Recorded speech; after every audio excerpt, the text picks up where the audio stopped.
This video is sponsored by Squarespace, but I'll tell you more about them later. Hi, I'm Jono, and if you're new here, I do pencil drawings.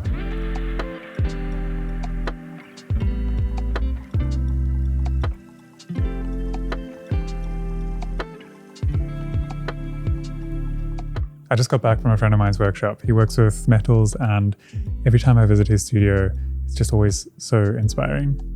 I really want to learn how to weld and start designing and building beautiful things with metal and wood, but it doesn't stop there. I used to play guitar a lot when I was a kid, and I'd really love to get back into that. I want to get into writing and running and yoga and sculpture and filmmaking, and the list goes on and on.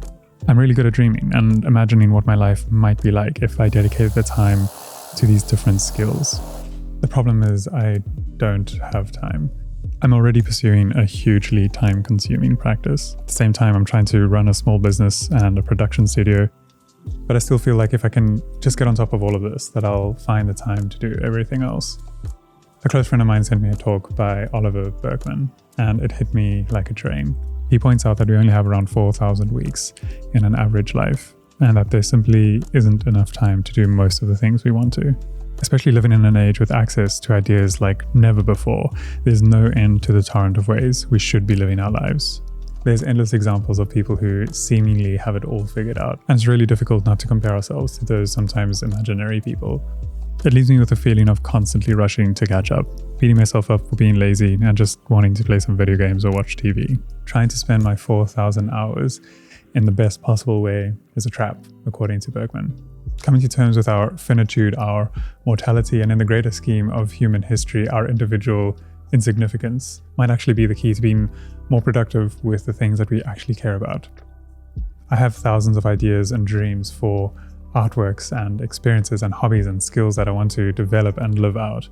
And the thought of giving up on most of them or seeing how other people are living them or executing them beautifully can sometimes be really painful. But coming to terms with this loss and cherishing the things that I've chosen to spend my time on has started to put things into perspective. Trying to hold the lessons that Berkman has been teaching, I've noticed that I'm not really trying to rush through my drawings early so that I maybe have time to do a sculpture course in the evenings. I'm trying to let the commitments that I've chosen take up the space and love that they deserve. I'm trying to forgive myself for being tired at the end of a averagely productive day and be okay with just wanting to play video games with my friends. I've started to notice when my thoughts drift to that ever-intoxicating potential of all the things I could be doing with an unlimited life. And that's just not reality. This lesson isn't an easy one to be mindful of all the time. Especially when things aren't going so well, it's easy for me to lose myself in the daydream of what I could be doing with all this time that I somehow am gonna manage to fabricate out of thin air.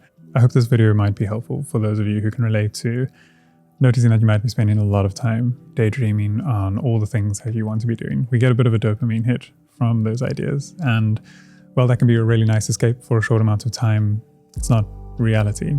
It's a little bit of a hollow escape.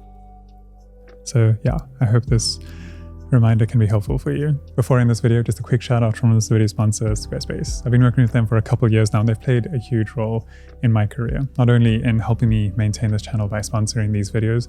Early on in my career, I was looking for a way to showcase my work. I didn't have time to learn HTML, and I was really intimidated by the idea of trying to build a website from scratch. I was looking for a way to design a portfolio and show my work to make it easy for clients and collectors to find me and get in touch with me. And I felt that Squarespace did that effortlessly. I never had to patch or upgrade anything.